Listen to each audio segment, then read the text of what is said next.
So I've been having a back and forth with a friend about something that happened years ago. And, let's say 3 years or 4 years down the line. Of course, memories would be unclear. The thing each of us would remember from what happened years ago is how that situation affected us. And, after seeing a message from this person, one, I felt like I wasn't being heard in the conversation. But after seeing the last message from this person, I realized the kind of person I am when it comes to conflict or when there is tension and friction. And it's like, why am I like this? Or why do I do stuff like that? Or how did I even get to a place like that? In moments of friction, I could be defensive because I want to secure myself or shield myself. Because in that scenario now, nobody is securing you. Nobody is defending you. Everybody's apportioning blame to the other person. So you have to secure yourself. I can be defensive. But one thing I always end up doing is still blame myself for my role in whatever conflict that happened. I do not believe that when, a quarrel, a friction, a tension happens in a situation, that it is only ever one person's fault. I might be wrong, and this thing is very open for, discussion. I do not believe one person is the only person that did wrong in that whole scenario. And as thechinwendu that I am, I would always think about the role I played in a situation. Whether I'm the victim, whether I am the one that inflicted the pain, I would always see clearly what my role was in the situation. So in a situation where I'm the victim, I'm like, why did I allow this person do this thing to me? Or why did I allow this person say this thing to me? And I realized that, probably I was in a certain mindset and that's why that thing could exist. For example, I had this guy that told me that, I was sharing and bearing my heart to this person. And the person said, maybe why? Because I was telling the person that, I don't feel needed by you or loved by you. And this person said the reason why you feel like that is because you have abandonment issues. And it was so shocking to me that this person I've embarked on, and this person I felt very close to could easily open their mouth and bring up a problem I told them in confidentiality to defend themselves. It was utterly heartbreaking and disgusting to hear that thing from that person. And I became very angry. I was just like, wow. You could have said any other thing. You could have, validated the way I felt without bringing up my flaw or bringing up a vulnerable moment I shared with you, because I've told this person on and on again about how I am scared that people would abandon me. Of course, I've slowly moved on from that, mindset or that school of thought. I shared that thing with that person, and that is what that person could use to defend themselves in another moment. And I was so sick. And when we started talking about how that thing he said hurt me, I found how, I could have played a role in that. That indeed, yes, I had abandonment issues. But it doesn't make it right for you to say. I blame myself that if to say I not tell you, you wouldn't have said it. Or was it when I was sharing a house with somebody and, they crossed the boundaries? I was like, I found a blame with myself. Like if I had been firm with my boundaries, it wouldn't have been crossed. So in every situation, I always find how I could have played a role and how could I have communicated easily? How easy could it have been for me to communicate something and not allowing that thing to explode? Because if I communicated earlier what my boundaries are, we wouldn't get to this place. If I communicated earlier what my expectations are, we wouldn't get to this place. If I kept some things to myself from this person, they wouldn't have said what they said to me, If I loved myself enough, I wouldn't need somebody to need me or, need somebody to love me. So it's I always still come back to myself because I believe that there was something I contributed to make that thing escalate.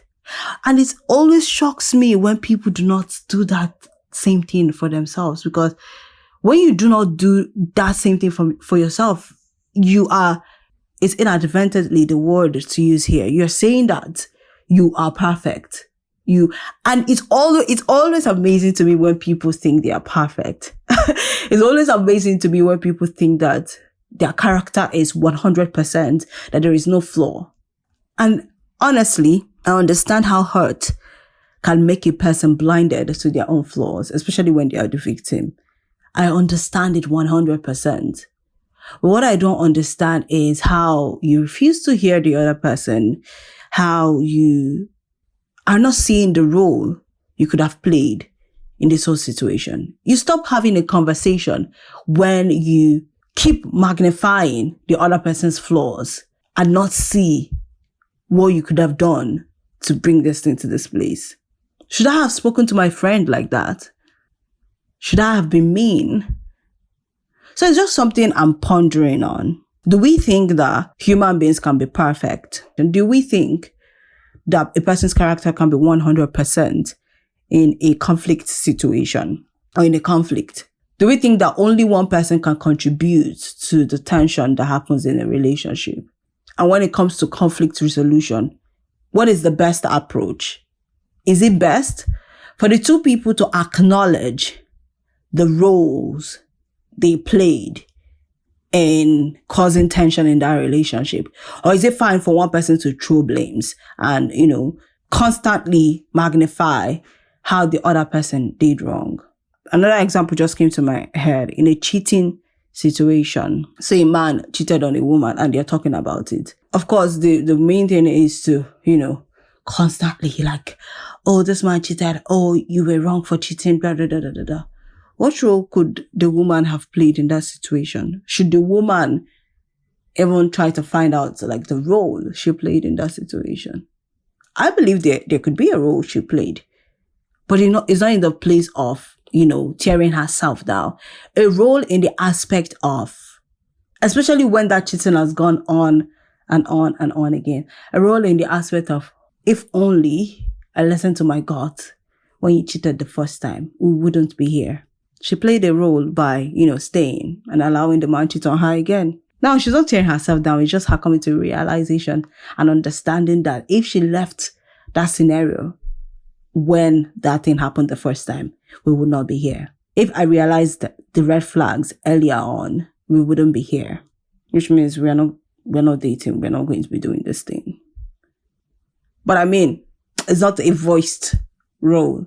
I know this is deeply controversial, but it's just something that is brewing on my head, and I might be totally wrong. So I want to be corrected. I want to, see another perspective or see another person's perspective. Okay, so this is many days after I asked the question, can two people be blamed when something happened, or can it be only one person's fault when, conflict happens? I asked another friend that same question on a radio show. And while we were conversing on it or ruminating on it, I realized that there are some aspects it might not work in. So I realized that in an aspect of abuse or harassment or assault, it's always a situation, right? When something happens, is it only one person involved in that situation that played a role in that thing happening? Or is it everybody involved in that situation that played a role? I realized that it doesn't apply in everything in life. It can apply for like relationships with people, like having quarrels about things, coming to a compromise about something, being disrespected and stuff like that. Yeah, it could work in that. But in a situation where there is abuse, where there is harassment, when there is an assault, like a pedophile, abusing a child, that is a situation that involves two people, the pedophile and the child. What exactly did the child do in that scenario to warrant him or her being abused? In a rape situation, what did the victim do to warrant them being abused? In a situation where someone's phone was stolen, I could say maybe the person was careless about their phones. But in a situation where the person was not careless, did they still play a role in that thing?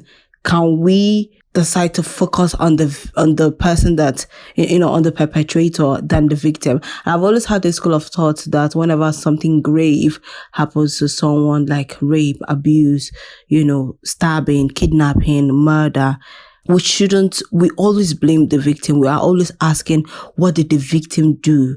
Like, what role did the victim do to warrant what happened to them?